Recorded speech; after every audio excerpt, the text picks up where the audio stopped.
Hey, today I've got a thing or two to say about President Obama and a recent speech he gave. And I guess part of the reason I'm thinking about politics so much, not at the moment, is not so much because of the election. It's more because it's tax time. And if there's ever a time when it's appropriate to talk about politics, certainly it's tax time. But this is more having to do a little bit with the election, but it has a little bit more to do with philosophy because of how it touches on constitutional interpretation.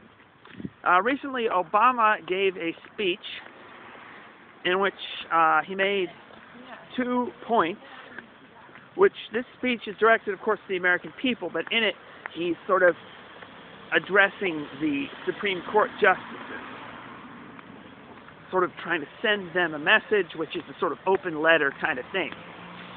And in it, he says that to overturn his health care, quote, reform, unquote, law would be to engage in judicial activism.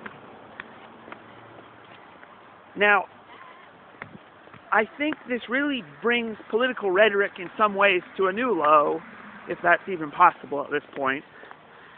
But the reason I'm saying that is because Obama did not explain why judicial activism would be anything that is wrong or a problem in some way.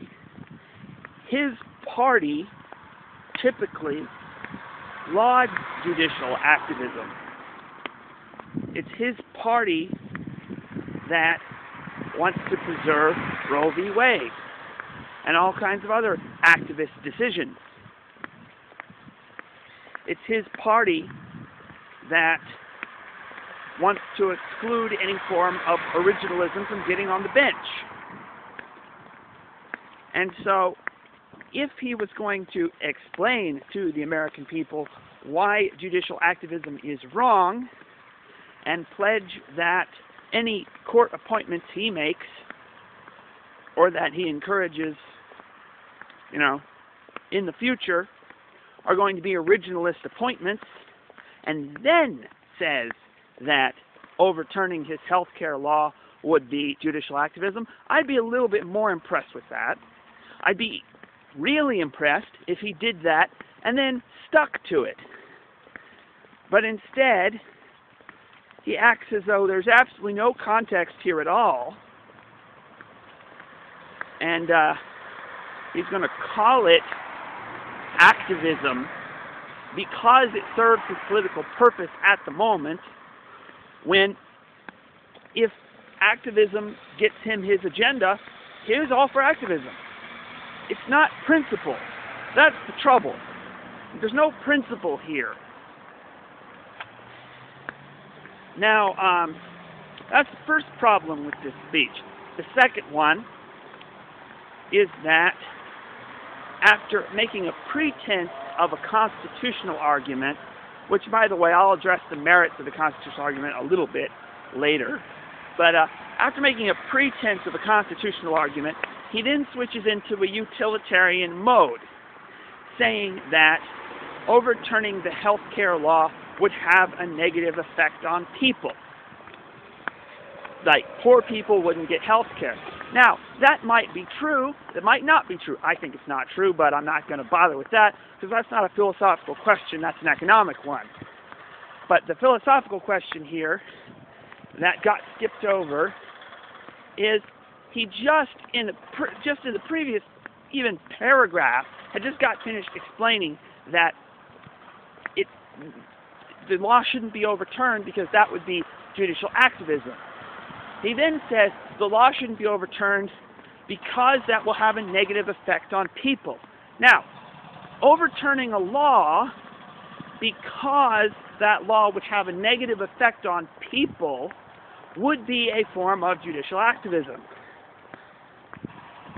Right? I mean, not overturning the law, making a court decision based on how it affects people would be a form of judicial activism, because the only thing that the Supreme Court is supposed to do in the judicial review process is evaluate whether the law is constitutional or not.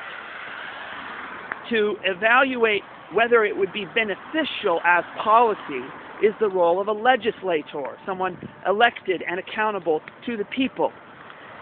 The only thing justices are supposed to do is evaluate the constitutionality of a law.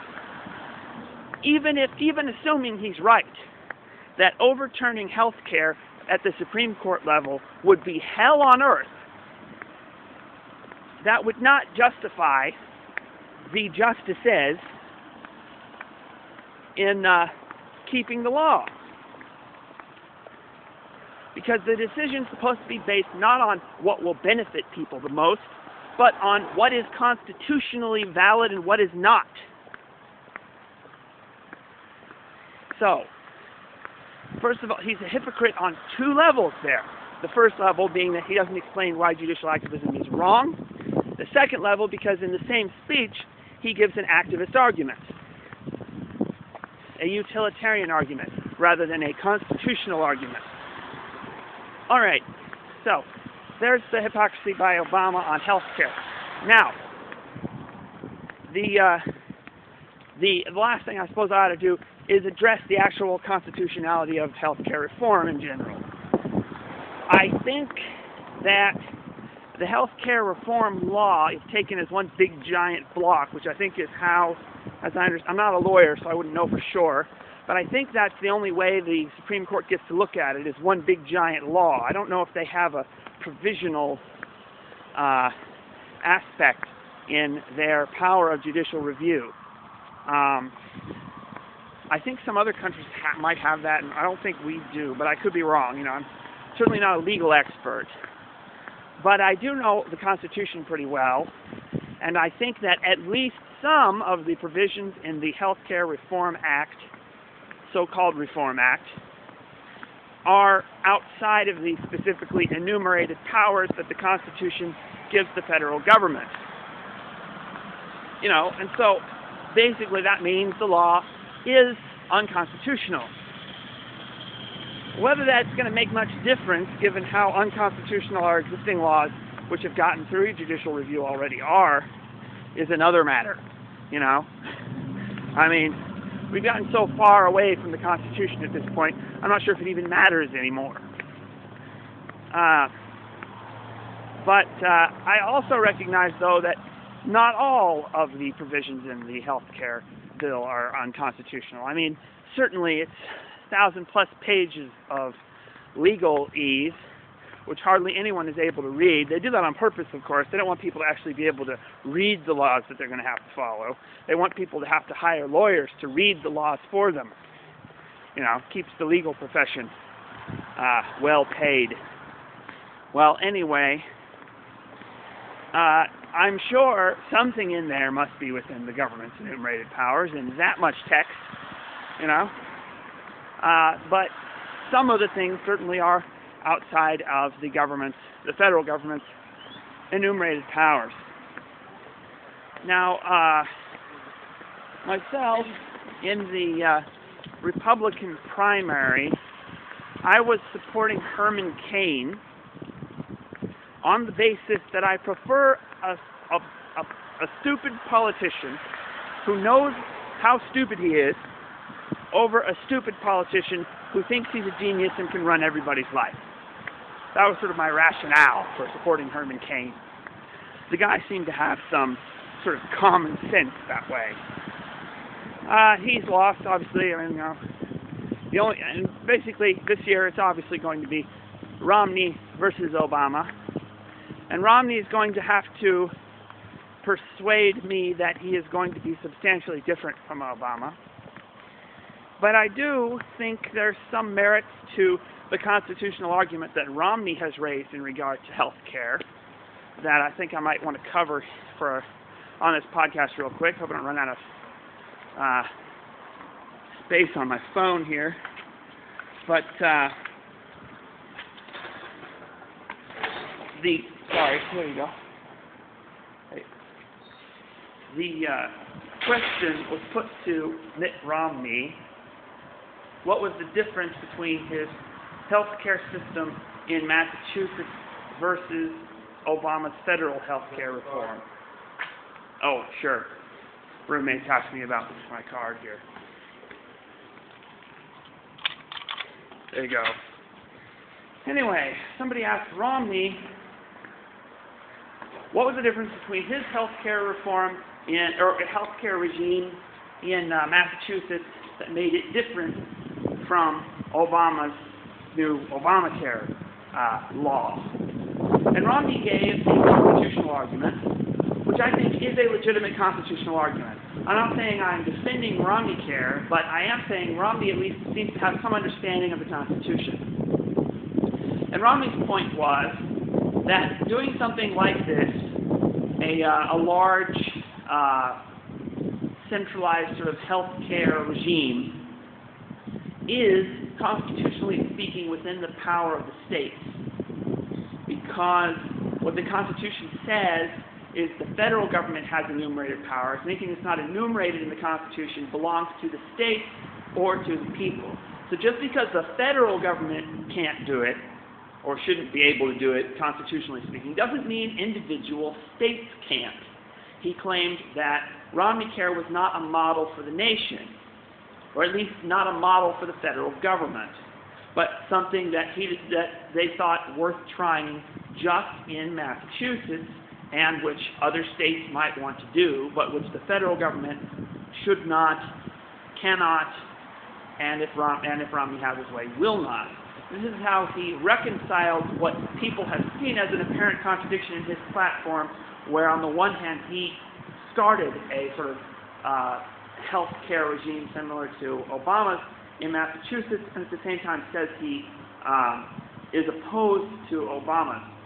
So basically the only reason Romney says he's opposed to ObamaCare is because it's federal. Now I think that's a legitimate constitutional argument. I don't know if it's a very good practical one, especially since we've gotten so far away from the Constitution already, like I said.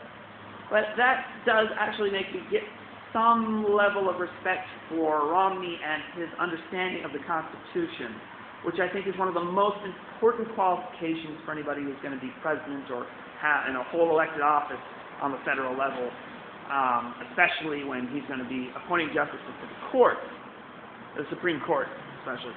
So anyway, those are my thoughts on the election right now.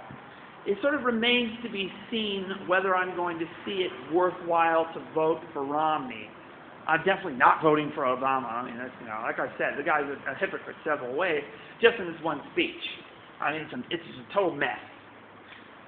But it remains to be seen whether I'm going to be convinced by Romney that he is sufficiently different from Obama in his agenda that he's worth voting for.